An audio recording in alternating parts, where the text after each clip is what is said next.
Rush Limbaugh was the king of hate. He was more than just a jerk, a jackass, and a loudmouth. He was more than just a clod, a clown, and a creep. I agree entirely with the Huffington Post, which had a blaring headline on the day that he passed away, saying, "Rush Limbaugh, bigot, misogynist, homophobe, demagogue, and racist." And that's exactly what he was. Hi there, my name is Tom Wright. I'm the publisher and founder of Strong Liberals.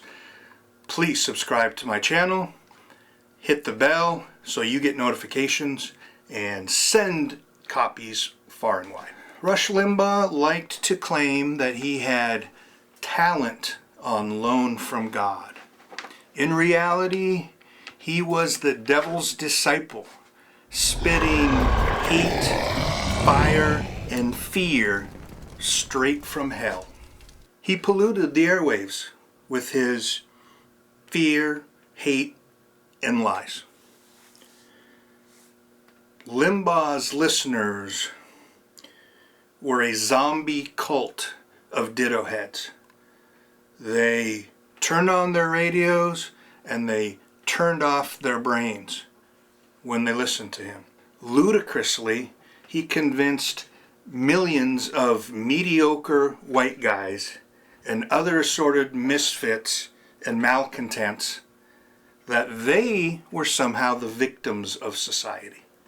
That's what Rush Limbaugh's big theme was, aside from and in addition to hate and fear and loathing. He took apolitical, middle-aged white guys and turned them into activists for the radical right-wing cause. Limbaugh's lies led directly to Donald Trump and Donald Trump's lies. He showed that if you are a hardcore conservative in the American media, you can get away with lying every single day. That's what Rush Limbaugh did and originated and made a nationwide phenomenon, and that's what Donald Trump did after watching Limbaugh and his lies. Rush Limbaugh taught a nation to hate.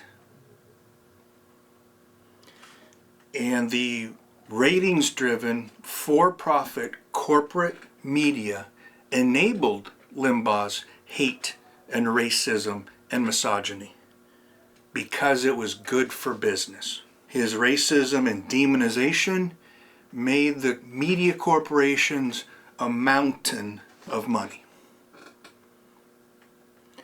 And the thing is, Limbaugh's lies, Limbaugh's entire show was fact-free. It was full of fabrications. He just made shit up as he went along. He was infamous for telling his listeners, his ditto heads, his zombie cult, that there are more Native Americans alive today than there were in the time of Columbus. He said that there were more trees in the forests of America than in the 1700s. He lied and told his listeners that if all the polar ice caps melted, there would be no rise in the sea levels. Blatant lies, and they ate it up. And that led to Donald Trump's lies, which the right wing is still eating up. The corporate owners of the public airwaves put these liars and losers on in front of a microphone on the radio because their right-wing views, these announcers, these demagogues like Limbaugh, aligned exactly with the right-wing views of the owners of the corporate media. That is a little known and little discussed fact. No liberal voices were or are, to a large extent, even allowed on the airwaves today, 2021. There's approximately 1,400 radio stations with political talk shows in America, and almost every single one of them is headed by a right-winger. The right wing has been allowed to dominate the airwaves. That's why it's known as hate radio, because the right wing specializes in hate. That's what they do. So Limbaugh, owned by his corporate bosses, who cut his checks and gave him millions and millions of dollars, became a billionaire bootlicker, because those are or were his bosses. He did what they told him to do.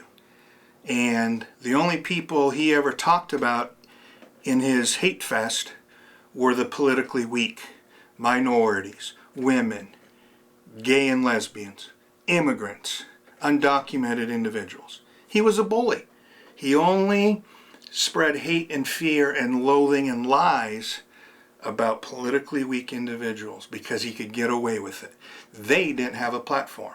Rush Limbaugh had a massive platform, and he used it to spread pro-corporate propaganda every single day. Not to mention his patented lies, hate, and fear. The internet today contains a lot of hate, lies, and fear because of what Rush Limbaugh did throughout his career. That is the legacy of Limbaugh.